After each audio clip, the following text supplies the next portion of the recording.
Magandang umaga sa ating lahat. Welcome to our 365 Daily Devotion Bible Characters Section. So ngayon ay patuloy pa rin natin pag-aaralan ng ating series. At ang paksahan natin ay patungkol pa rin kay Abraham, pero may kasama na, no, si Lot. So dito, no, who is Lot? No? Bakit pinaghiwalay o bakit nagkahiwalay si Abraham at si Lot? So Lot was a man experienced blessing not because of his own spiritual maturity, but because of his close association, no, with Abraham, a man of faith. A man of faith. So as Abraham prospered under God's promise, no, Lot also increased in wealth, flocks, and influence. No, naging makapangyarihan siya. However, prosperity soon revealed attention. No? Conflict arose between their herdsmen, and Abraham, guided by humility and peace, chose reconciliation over competition. No?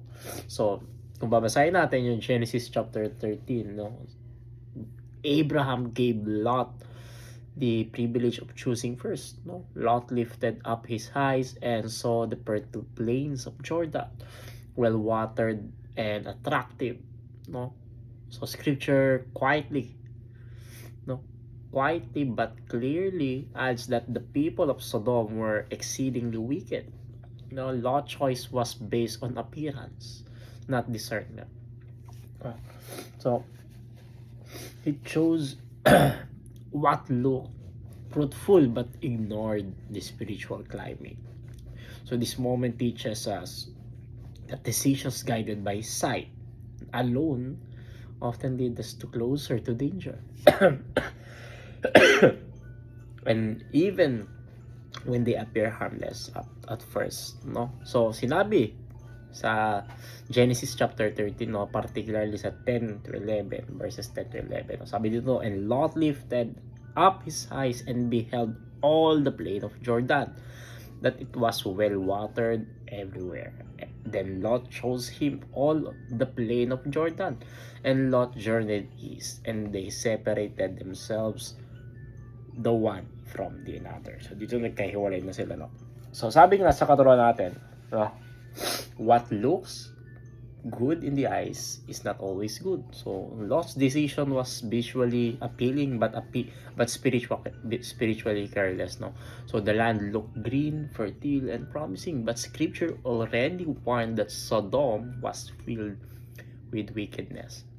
So Lot evaluated the land but failed to evaluate the moral environment. This shows how easy it is to prioritize comfort, growth, or opportunity while overlooking spiritual consequences. So faith requires more than good eyesight. No? 2 Corinthians chapter 5 verse 7 reminds us that believers are called to walk by faith, not by sight. No, choices that seem advantageous can quietly pull us away from God. So if they are not filtered through obedience and discernment. So Lot did not immediately fall into sin, but he pitched his tent toward Sodom. So small steps, no, toward compromise often lead to larger spiritual losses. Second is peace is more valuable than wealth. So Abraham demonstrated godly wisdom by choosing peace over possession. So though he was the elder and the one holding God's promise, no, he allowed Lot to choose first. So Abraham trusted that God's blessing was not dependent on land location, but on divine promise. So his peace flowed from faith, not from control.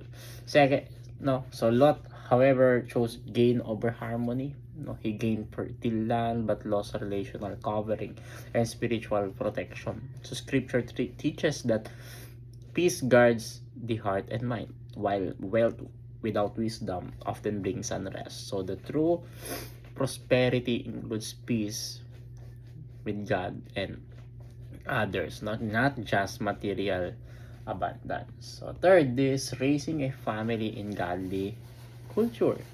So should be a priority. So Lot's choice affected not only him no? But his entire household, by settling near Sodom, his family was gradually exposed to a culture that normalized sin. Over time, Lot moved, living near Sodom to living inside it. No? His daughters grew up surrounded by moral confusion, and the consequences followed them even after Sodom's destruction. No?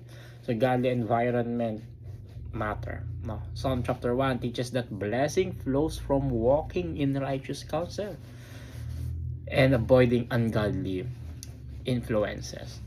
Also, parents and leaders must recognize that where we place our family spiritually matters more than where we place them financially. So a good environment nurtures faith, while a corrupt one slowly erodes it. So ano application natin dito? Una, weigh your decisions using biblical principles. So every major decision should be examined through the lens of scripture. So like Lot, we often face choices that look appealing, no, on the surface, but it can carry what hidden spiritual cost, no? So God's word provides clarity that feelings and appearances cannot, no? So prayer, scripture, and godly counsel help us discern what honors God, no? So when believers allow biblical truth to guide decisions, they protect themselves from regret and compromise. So wisdom is choosing obedience even when it costs convenience. So second, I prioritize peace over wealth. So chasing success without peace often leads to spiritual burnout. No, Abraham shows us that peace rooted in trust produces long-term blessings. No, wealth can be lost, but peace grounded in God remains secure. So believers should evaluate whether their pursuits are robbing them of peace. So if success comes at cost of integrity, family or spiritual growth, it is not success in God's eyes. Godly peace is a sign of walking within God's will. Now, lastly, raise your family within a godly culture. So family strives with faith, is reinforced both at home and both in their environment.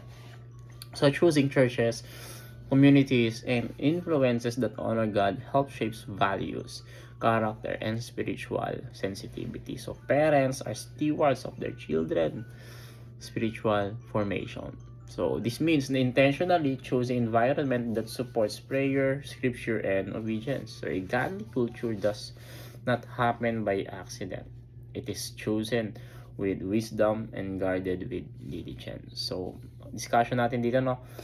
So meron tayong dalawang katanungan. Una, how can we practically raise our family within godly culture? Siyempre, by modeling faith at home, prioritizing church fellowship, guarding influences, and making scripture central to daily life. No? Godly culture begins with intentional leadership. Pangalawa, why should we seek biblical principles before making decision? No? So because humans wisdom is limited, but God's word reveals the path of life. So biblical principles protects us from choices that looks right but lead to spiritual harm. So let us dive deeper. Why does moving east symbolizes moving farther from God? So while moving west represents moving nearer to God. So in Genesis, moving east often symbolizes separation from God's presence, as seen with Adam leaving Eden and Cain wandering east. So Abraham moved west, following God's direction and promise. Lot moved east toward self-interest. So direction in scripture often reflects heart posture. So when we move toward God's calling, we move closer to His presence. So when we move toward self-reliance, we drift away from spiritual safety.